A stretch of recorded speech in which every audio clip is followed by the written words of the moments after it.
Mi rutina diaria extensión 3 del puzzle.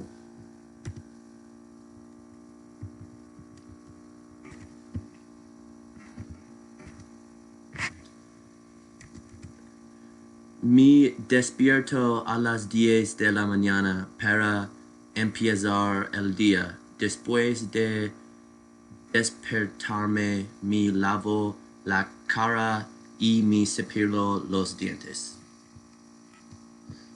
Después de cepillarme los dientes, me visto para el día. Luego voy a desayunar. Después del desayuno, comienzo mi trabajo del día. Después del desayuno, si es un día laborable, voy a trabajo hasta que haya terminado mi trabajo del día. Si es fin de semana o no tengo trabajo, haré ejercicio.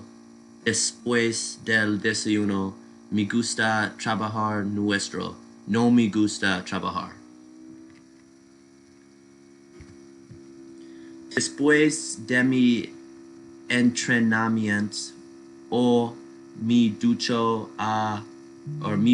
y almuerzo alrededor de 1 o las 2.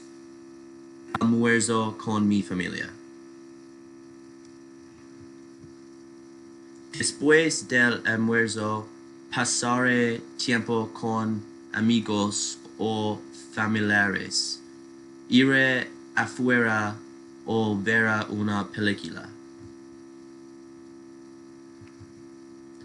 Después de pasar tiempo con amigos, volvía a casa a cenar a las 6. Después de la cena, me cepillaré los dientes y me prepararé para ir a la cama. Me voy a dormir a medianoche para terminar mi día. Adiós.